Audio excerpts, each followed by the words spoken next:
Assalamualaikum warahmatullahi wabarakatuh. Apa kabar anak-anak?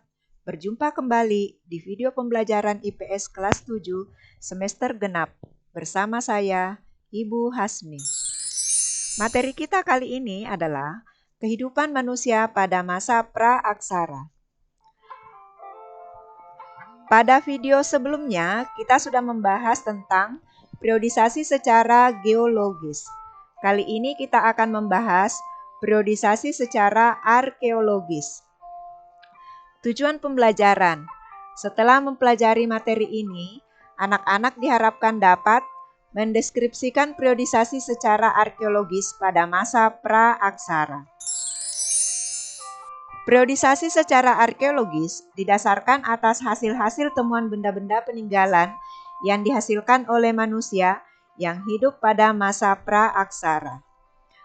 Berdasarkan penelitian terhadap benda-benda tersebut, masa pra-aksara dibedakan menjadi dua, yaitu 1. Zaman batu dan 2. Zaman logam. Zaman batu adalah zaman ketika sebagian besar perkakas penunjang kehidupan manusia terbuat dari batu. Yang kedua, zaman logam. Sebagai perkembangan dari zaman batu, manusia masuk ke zaman logam. Pada zaman ini, manusia tidak hanya menggunakan bahan-bahan dari batu untuk membuat alat-alat kehidupannya, tetapi juga mempergunakan bahan dari logam, yaitu perunggu dan besi. Berdasarkan hasil temuan alat-alat yang digunakan dan dari cara pengerjaannya, zaman batu dibagi menjadi 3, yaitu Paleolitikum, Mesolitikum, dan Neolitikum. Kita akan bahas satu persatu ya. Bagian A, Paleolitikum. Paleolitikum berasal dari kata paleo artinya tua dan litos yang artinya batu. Sehingga zaman ini disebut zaman batu tua. Kehidupan manusia masih sangat sederhana. Hidup berpindah-pindah atau nomaden.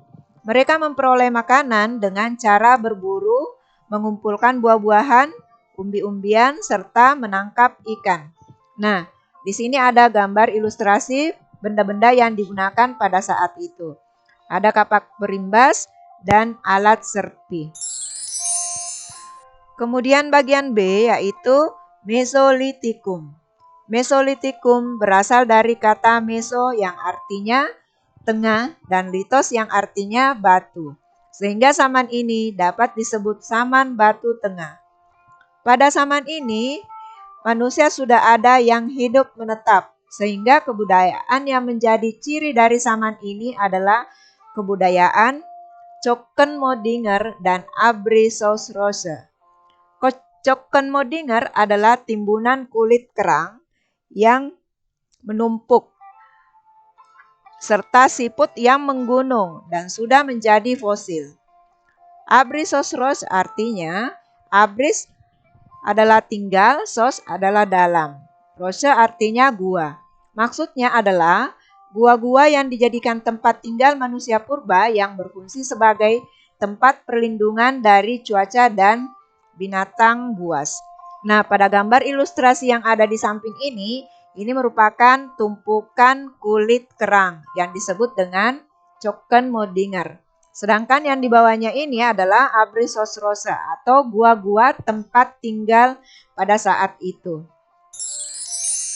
Kemudian C, Neolitikum.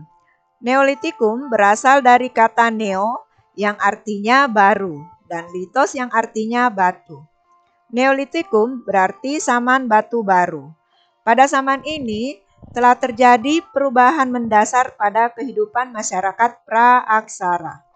Mereka mulai hidup menetap dan mampu menghasilkan bahan makanan sendiri melalui kegiatan bercocok tanam. Hasil kebudayaan yang terkenal dari zaman ini adalah kapak persegi dan kapak lonjong. Selain kapak persegi dan kapak lonjong, pada zaman Neolitikum juga terdapat barang-barang lain seperti perhiasan, gerabah, dan pakaian. Perhiasan yang banyak ditemukan umumnya terbuat dari batu dan kulit kerang. Pada gambar di samping ini terdapat gambar kapak persegi, kapak lonjong, dan perhiasan yang terbuat dari batu. Tradisi megalitik. Megalitik berasal dari kata mega yang artinya besar dan litos yang artinya batu. Jadi yang dimaksud dengan tradisi megalitik adalah pendirian bangunan batu yang berukuran besar. Tradisi ini muncul pada zaman batu dan erat kaitannya dengan kepercayaan yang berkembang pada saat itu, yaitu pemujaan terhadap roh nenek moyang. Adapun jenis-jenis bangunan megalitik antara lain sebagai berikut. Yang pertama, menhir. Menhir adalah bangunan berupa batu tegak atau tugu yang berfungsi sebagai tempat pemujaan roh nenek moyang atau tanda peringatan untuk orang yang telah meninggal. Nah, ini merupakan batu besar yang berdiri tegak yang disebut dengan menhir. Ini ada di Toraja, Sulawesi Selatan. Kemudian yang kedua, dolmen. Dolmen adalah bangunan berupa meja batu terdiri atas batu lebar yang ditopang oleh beberapa batu yang lain. Dalam dolmen berfungsi sebagai tempat persembahan untuk memuja arwah leluhur. Di samping itu, sebagai tempat pemujaan.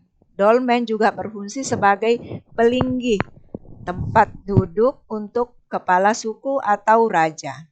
Kemudian yang ketiga, kubur peti batu. Kubur peti batu adalah tempat menyimpan mayat. Kubur peti batu ini dibentuk dari 6 buah papan batu dan sebuah penutup peti. Papan-papan batu ini disusun secara langsung dalam lubang yang telah disiapkan terlebih dahulu dan biasanya diletakkan membujur ke arah sungai atau gunung. Nah, dapat Anda lihat, anak-anakku lihat di samping penjelasan ini ada dolmen dan di bagian sini adalah peti kubur batu.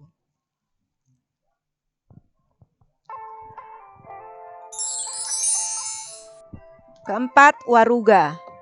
Merupakan peti kubur batu dalam ukuran yang kecil, bentuknya kubus dan bulat. Waruga banyak ditemukan di Sulawesi Tengah. Nah, ini ada gambar waruga, ini bentuknya kecil-kecil semuanya, ya mungkin sesuai dengan mayat yang akan disimpan di dalamnya. Kemudian yang kelima, sarkofagus adalah bangunan berupa kubur batu yang berbentuk seperti lesung dan diberi tutup. Sarkofagus banyak ditemukan di daerah Bali. Nah, pada samping ini ada gambar sarkofagus. Kemudian yang keenam, punden berundak adalah bangunan bertingkat yang dihubungkan tanjakan kecil. Punden berundak berfungsi sebagai tempat pemujaan terhadap roh nenek moyang. Kemudian yang ketujuh adalah patung. Patung bentuknya sangat sederhana, umumnya berbentuk binatang atau manusia. Dapat Anda lihat pada gambar ilustrasi yang ada di samping, bentuknya masih sangat sederhana, biasanya menyerupai manusia atau binatang. Yang kedua, saman logam. Sebagai perkembangan dari saman batu, manusia masuk ke zaman logam. Pada zaman ini, manusia tidak hanya menggunakan bahan-bahan dari batu untuk membuat alat-alat kehidupannya, tetapi juga mempergunakan bahan dari logam, yaitu perunggu dan besi. Menurut perkembangannya, saman logam dibedakan menjadi 3, yaitu saman perunggu, saman tembaga, dan saman besi. Indonesia hanya mengalami 2 zaman logam, yaitu saman perunggu dan saman besi. Benda-benda yang dihasilkan pada saman ini antara lain adalah kapak corong atau kapak yang menyerupai corong, nekara, moko, bejana, perunggu, manik-manik, cendrasa atau kapak sepatu, Nah, di samping ini adalah gambar beberapa benda peninggalan saman logam di Indonesia. Di sini ada kapak corong, cendrasa, dan nekara. Nah, untuk mengukur kompetensi yang Anda miliki setelah mendengarkan penjelasan tadi, Ibu telah menyiapkan tugas. Ada 5 tugas atau soal yang harus kalian selesaikan. Nah, anak-anak, demikianlah penjelasan tentang periodisasi secara arkeologis pada masa pra-aksara. Semoga bermanfaat dan dapat memudahkan kalian untuk memahaminya. Terima kasih karena sudah menyimak. Assalamualaikum warahmatullahi wabarakatuh.